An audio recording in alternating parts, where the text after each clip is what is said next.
Hi, I'm Huck. And as you probably realized by now, I'm actually from Northeast Ohio. And so I'm a big Cleveland sports fan. I follow the Cleveland Indians, the Browns, and of course the Cleveland Cavaliers. Now for my international viewers who may not be so familiar with Cleveland, Ohio and its sports history, I have two words for you.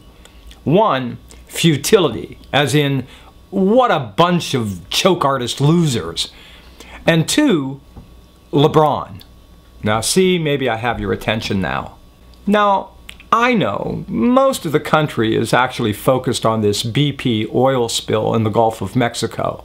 After all, it has served to remind us of how some billion-dollar corporations will lie, cheat, and just plain make stuff up about their expertise whenever they see an opportunity to make billions of dollars in obscene profits. Now it seems we're looking at what could be decades of whole coastline industries shutting their doors and throwing people out of work, not to mention billions of dollars in damages and cleanup costs. BP itself is only obligated under the law to pay $75 million in damages. I guess it turns out that BP, Exxon, ConocoPhillips, and Shell, well, they have some very good lawyers they pay to get a good deal like that. And it helps that some of the lawyers they pay in one form or another just happen to be members of Congress or the U.S. Department of Interior.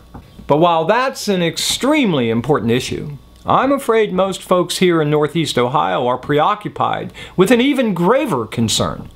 LeBron James may be leaving the city. Yes, the two-time most valuable player in the NBA may pick up his basketball and go play for someone else. Now I know what most of you are thinking. Hey, this sort of thing happens all the time. Star players leave one team to get big bucks and maybe better weather somewhere else. And if you don't think weather has anything to do with it, just ask any Canadian. Whatever happened to Edmonton Oiler Wayne Gretzky? I mean, come on. Los Angeles? I mean, Los Angeles has a lot to offer, but they have no business playing hockey unless it's done in sunglasses and Speedos. But this is different. This is Cleveland, where no team has won a title since 1964. For nearly 50 years, this little corner of the world has had very little to cheer about. And when a team from Cleveland has come close to winning it all, they flame out in spectacular fashion. Inbounds pass comes into Jordan. Here's Michael at the foul line. A shot on Elo. Good! The Bulls win! They win it! Draw to Biner. Ernest Biner. Fumble. Fumble the ball, and Denver has recovered. Oh, my! 20-13 Brown. Mark Jackson in motion. The snap to Elway. The look. The throw. Touchdown! John Elway has just thrown the touchdown to Mark Jackson. 5 yards, 98.5-yard drive. It's not fair. It's just not fair. I know. There are other teams out there that have had longer than 46-year losing streaks. The Chicago Cubs have gone 102 years without winning a title. And the Red Sox Nation, as Boston fans humbly call themselves, once went 86 years before finally winning a World Series in 2004. But while these teams in Chicago and Boston had impressive records of failure, the cities themselves did pretty damn well. The Chicago Bears won the Super Bowl in 1985, and I seem to recall a guy by the name of Michael Jordan who brought them 6 NBA titles in a span of 8 years. And as for Boston, well, aside from that World Series win in 2004, their basketball team, the Celtics, have won more titles than anybody. 17 just since I was born. And Boston's football team, the Patriots, well, they've only won 3 Super Bowls in the last 8 years. No, Cleveland stands alone. And so, as fate would have it, all of this Cleveland frustration now sits squarely on the shoulders of LeBron James. And we may soon all be witnesses to the most devastating blow to this city in its entire sports history. Our one great hope, King James, forsaking our cursed city in an attempt to actually win an NBA title. LeBron James came to Cleveland as the first pick in the 2003 NBA draft.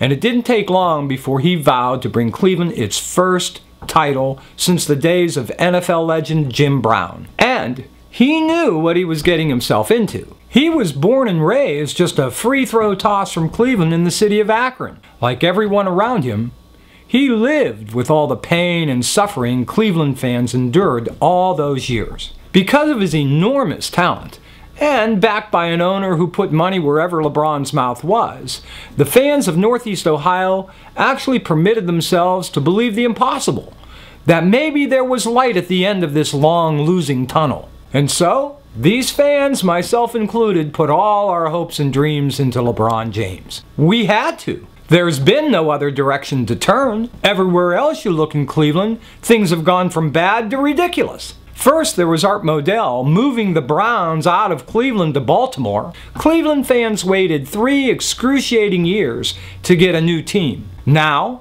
after 11 seasons, they're pretty firmly established as one of the 2 or 3 worst teams in NFL history.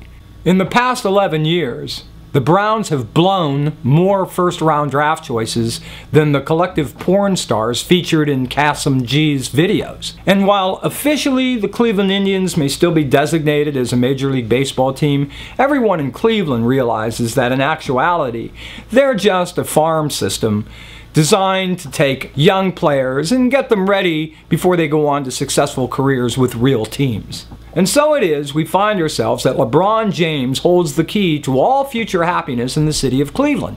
And people can't help themselves. I mean, everyone is just desperate to keep him in town for that one hope to win a title. Even the governor of Ohio was featured in a music video begging LeBron to stay in Cleveland. There are petition drives everywhere you look, even a charity drive urging folks to pay $50 toward any charity LeBron names in order to help keep him here.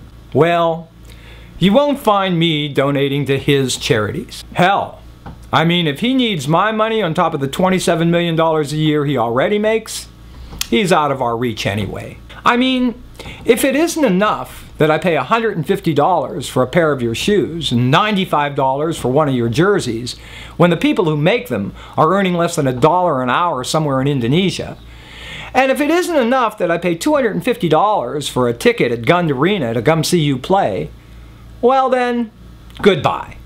Give me a player whose efforts in Cleveland don't threaten to bankrupt me. Now, don't get me wrong. I'd love to see LeBron stay. But at some point, you have to ask yourself, what is the cost effectiveness of keeping this guy in Cleveland? Sure, on the one hand, he has put Cleveland in the spotlight and on national TV. He is responsible for a record number of sellout crowds attending games in Cleveland, and this no doubt has helped perhaps hundreds of business owners in downtown Cleveland. But if what Cleveland really wants is a championship, this guy hasn't delivered. I mean, he made the promise to bring Cleveland a championship. How about putting your money where your mouth is, LeBron? So King James, we would love to see you stay. I only hope that you realize there is more to life than just earning the most money you can in player contracts and endorsement deals. There are, for instance, honor, integrity, and loyalty. And there is that vow you made to bring us a championship. If you choose to stay, I and the rest of the fans here in Northeast Ohio will once again put all of our hopes and dreams on your broad shoulders. And if you choose to leave, well, you'll just be the latest and, yeah, perhaps the greatest disappointment we've had to endure in about 50 years. But hell, we should be used to it by now. You know, it might hit us so hard that we might even focus on something really important in the world, like this Gulf oil spill, and how the hell we could let something like that happen in the first place. Anyway, I'm Huck. Thanks for watching. See you next time.